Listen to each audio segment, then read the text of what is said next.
والد کے انتقال کے بعد گھر والوں کو سہارا دینے والی مونالیزا حسین سارہ لورین کیسے بنی؟ شوبز اور انٹرٹینمنٹ سے متعلق ویڈیوز دیکھنے کے لیے ہمارا چینل سبسکرائب کریں اور بیل آئیکن کو پریس کریں۔ پاکستان اور بھارت میں بیک وقت اداکاری کی جوہر دکھانے والی سارہ لورین نے اپنے کیریئر کا آغاز مونالیزا کے نام سے کیا۔ جلد ہی اپنے ڈانس اور بے باکی کی وجہ سے شوبز انڈسٹری میں قدم جمانے میں کامیاب ہو گئی۔ کویت میں پیدا ہونے والی سارہ لورین 9 عمری میں اپنے والد کے اچانک انتقال کے بعد لاہور منتقل ہوئی، جس کے بعد پورے کنبے کی ذمہ داریاں سارہ کے ناتواں کندھوں پر آن پڑی اور اپنے خاندان کی سپورٹ کے لیے شوبز کا حصہ بنی اور اسی دوران ان کو کئی تلخ حقیقتوں کا سامنا کرنا پڑا، مگر مضبوط اعصاب کی مالک سارہ نے بڑی دلیری سے نامساعد حالات کا سامنا کیا۔ ان کے خاندان میں دور دور تک کوئی بھی فرد شوبز سے وابستہ نہیں تھا اور حادثاتی طور پر ہی اس انڈسٹری کا حصہ بنتی چلی گئی۔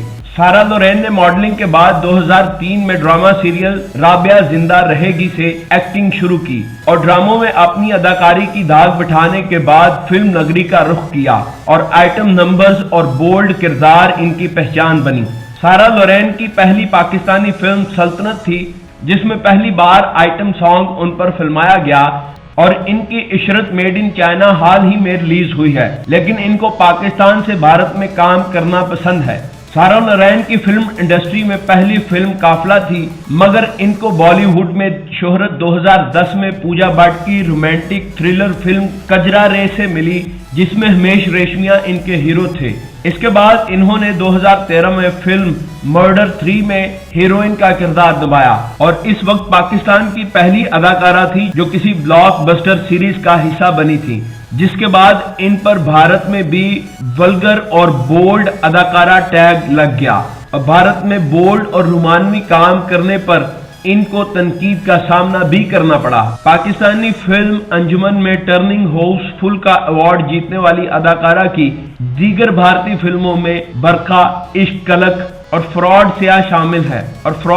شامل ہیں۔ فلموں کے علاوہ سارہ لورین نے بھارت میں کئی ایسے فوٹو شوٹ کیے جن کو دیکھ کر آپ سوچنے پر مجبور ہو جائیں گے کہ کیا یہ واقعی پاکستانی اداکارہ ہیں۔ سارہ لورین کے نزدیک وہ کردار کی ڈیمانڈ کے مطابق خود کو ڈھالتی ہیں۔ ان کے مطابق محنت، لگن اور ایمانداری کے ساتھ کام پورا کرنے والا ہی بہترین اداکار ہوتا ہے اور اسی وجہ سے ایک فنکار کو کامیابی ملتی ہے۔ 2014 میں سارہ لورین دنیا کی خوبصورت اور پرکشش خواتین کی لسٹ میں شامل ہوئیں۔ Most beautiful woman of the world میں ایک طرفہ انجلینا جولی اور ایشوریہ رائے شامل تھیں اور دوسری جانب پاکستانی سارہ لورین نے بھی دنیا بھر میں کیے جانے والے سروے میں بہت بڑی تعداد میں ووٹ حاصل کیے تھے۔ ماضی میں سارہ لورین کو ان کے مداح مونالیزا کے نام سے جانتے تھے، البتہ بالی ووڈ میں جانے کے لیے اداکارہ کو اپنا نام تبدیل کرنا پڑا تھا۔ سارہ کا خیال تھا کہ لوگ اطالوی آرٹسٹ کی مونالیزا کے نام سے مشہور پینٹنگ کی وجہ سے مستقبل میں ان کا مذاق اڑائیں گے،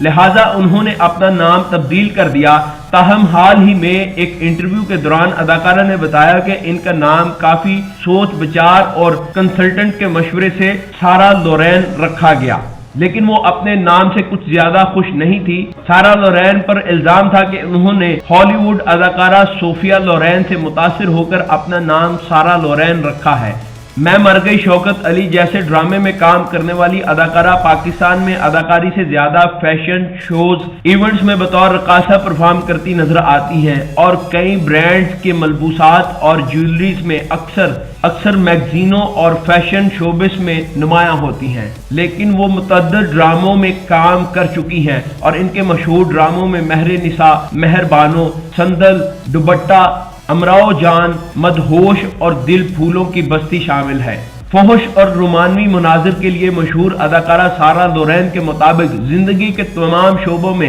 جب آپ پہلی مرتبہ کام کرنے لگتے ہیں تو آپ کی کوشش ہوتی ہے کہ آپ کا پہلا کام ایسا ہو کہ لوگ اسے ہمیشہ یاد رکھیں، اور جہاں تک بات فلموں اور بولڈ مناظر اور فوٹو شوٹس کی ہے تو بالی ووڈ ہو یا ہالی ووڈ، وہاں پر بننے والی فلموں کی ڈیمانڈ کے مطابق ہی کام کرنا پڑتا ہے۔